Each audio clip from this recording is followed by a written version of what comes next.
Hello সবাইকে। সবাই আশা করি অনেক ভালো আছো, সুস্থ আছো। আর ভিডিওটা শুরুই করলাম বজরংবলীকে দিয়েই। তো ভিডিওটা ছিল রামনবমীর দিনে। তো সেই দিন আমি নিজের ঘরে পুজোর আয়োজন করেছিলাম। অন্য বছর পুজোর জোগাড় যন্ত্র করি, কিন্তু সেটা মন্দিরে গিয়ে পুজো দিয়ে আসি। তো এবার হঠাৎ কি মনে হলো, রামনবমীর দুদিন আগে ইচ্ছা হলো যে বাড়িতে একটু ঠাকুরমশাইকে দিয়ে পুজো করানোর। তো যেমনি ভাবা তেমনিই কাজ। আমাদের বাড়িতে যে কাকু পুজো করে তাকে বলতেই বলল যে ঠিক আছে যাব, তবে খুব সকাল সকাল যাব, 9টার মধ্যে চলে যাব। তো সেই রকম সকাল সকাল উঠেছিলাম। তো আগের দিন সন্ধেবেলাতে ঘর সব কিছু মুছে ঠাকুরের সিংহাসনটা গুছিয়ে যতটা কাজ এগিয়ে রাখা যায় ততটা এগিয়ে রেখেছিলাম।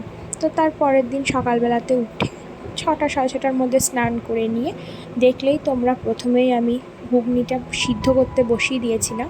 আর এইদিকে এই যে লুচির জোগাড় যন্ত্রটা করছিলাম।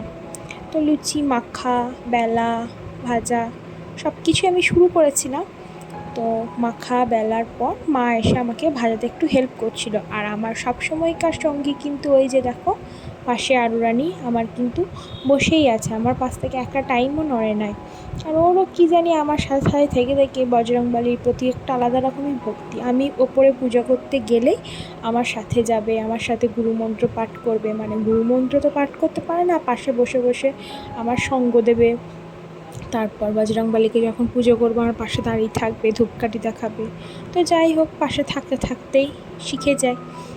তো কাকুর কথা বলতে বলতে মোটামুটি অনেকটা কাজই আমার এগিয়ে গিয়েছে। তারপর মা স্নান টান করে এসে আমাকে সাহায্য করছিল। পরে দিদিও এসেছিল। তো আমি মাকে বললাম যে আমি একটু লুচিটা মেখে বেলে দিচ্ছি, তুমি পটপট করে ভেজে নাও। আর ঠাকুর সিংহাসনটা একটু ছোট্ট করে সাজানোরও ব্যাপার ছিল, তো সেই কারণেই তাড়াতাড়ি ছিল। আর এর পাশাপাশি তো আরও টুকটাক ভোগ হয়েই ছিল। 3 রকম ভাজা, সুজি, সাবুর পায়েস, তারপর ঘুগনি, এই সমস্ত আর কি। তো এই যে দেখো, বেলা হয়ে যাচ্ছে আস্তে আস্তে। আবার ভাজতে তো বেলা হয়ে গেলে ভাজতে তো আর বেশিক্ষণ লাগে না।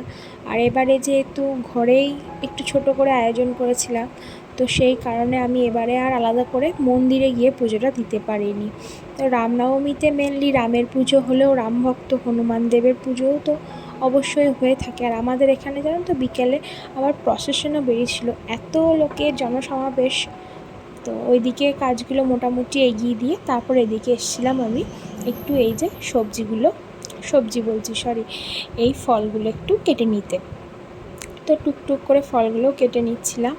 আর ঠিক তখনই দিদি আমাকে বলল যে সময় তো হয়েই এলো, তো চল আমি একটু তোকে সুজিটা করে দিই। তো সেই মতন দিদি আমাকে সুজিটা করে দিয়েছিল। আর শেষে সাবুর পায়েসটাও করে দিয়েছিল। তো আমি এগুলো ভিডিও দেখেই শিখেছি যে ভগবানের উদ্দেশ্যে কী কী ভোগ নিবেদন করা যায়, আমি তো সেরকম জানতাম না। তো সাবুর পায়েসটা আমি আগের বছরও করেছিলাম। তো এবারে আরও নতুন একটা জিনিস জানলাম যে ভগবানকে নাকি জিলিপি দেওয়া যায়। তো আমি সেই জিলিপিটা না পেলেও ছানার জিলিপি পেয়েছিলাম, সেটা দিয়েছিলাম। আর ছোলা, গুড়, নারকেল এগুলো তো দেওয়াই যায়। আসলে তুমি মন থেকে ভগবানকে যাই দেবে, ভগবান তো সেটাই গ্রহণ করবেন অবশ্যই। তবুও পছন্দের খাবার যেটা জানতে পারি সেটা দেওয়ার চেষ্টাই করি। আর এই যে পানও দেওয়া যায়, তো সেই কারণে একটা পানের ওপর 5টা এলাচ, 5টা লবঙ্গ আর সুপারি দেওয়া হয় ভগবানের উদ্দেশ্যে। এরকম টুকরো টুকরো কিছু অংশ আমার আগে জানা ছিল না, আমি সেগুলো ভিডিওর মাধ্যমেই জানতে পারি। আর ভগবানের তো ধরো কমলা রঙ, লাল রঙ এগুলো খুবই প্রিয়। তো সেই জন্য আমি আগের দিন আমাকে একটা দাদা পাঠিয়ে দিয়েছিল এই ফুলগুলো।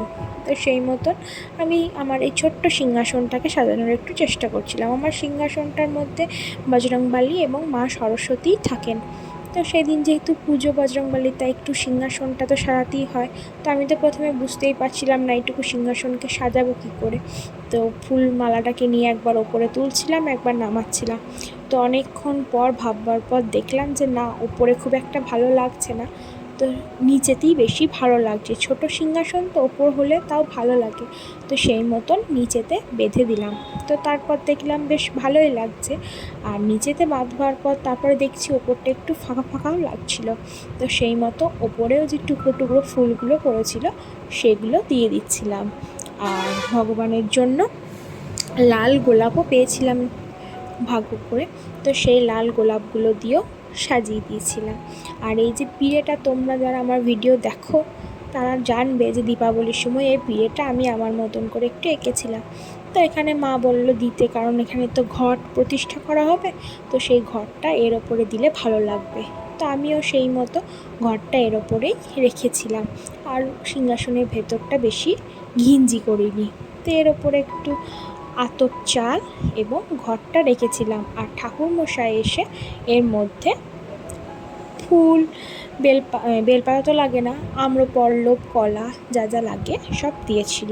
এবার দেখে তোমরা বলো তো আমার এই ছোট্ট সিংহাসনটাকে আর ভগবানকে দেখতে ঠিক কেমন লাগছে। আমার না জানো তো ভগবানের যে পিতলের যে মূর্তিগুলো হয় একটা বড় খুব শখ, তো আমি সেরকম এখনও কিনতে পারিনি, অবশ্যই কিনবো পরে।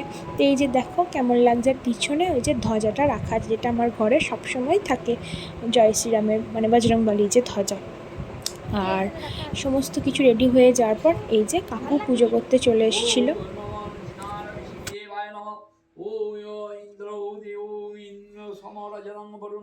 আদিত্য বিষ্ণু সূর্য ব্রহ্মণ সুতং স্বস্তি ইন্দ্রবিদ্য সবা স্বস্তি রাস্তা করষ্টমী স্বস্তি ন বৃহস্পতি দাতু ওম স্বস্তি ওম স্বস্তি ওম স্বস্তি ওম সূর্য সূর্য মকারম সূর্যবাক্ষ অমরিত্য ব্রহ্মীরাকাশ দিকেরাবড়া ব্রহ্মণং সতমস নিধি ওম অস্পস্তৎ আরম্ভায় শুভায় বতু ওম বিষ্ণু বিষ্ণুরং তসদ্দা অদ্দা ওদ্দা ওম হ্য ওদ্দা ওম সূর্যদেবায় নমঃ পরমাণু বিষ্ণু নমঃ সূর্যদেবায় নমঃ ওম জবাকুসুম সংকর্ষম তাস্যপিয়ং মহাদিদিম দন্তারিং সর্বা পাপংনা অনতস্मै দিবাকরম ওম জয়স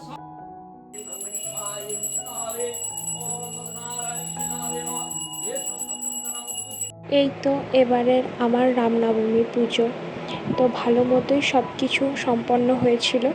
তো তোমাদের ভিডিওটি কেমন লাগলো জানিও, আর ভালো লাগলে লাইক শেয়ার সাবস্ক্রাইব করে দিও। টাটা, পাশে থেকো সবসময়।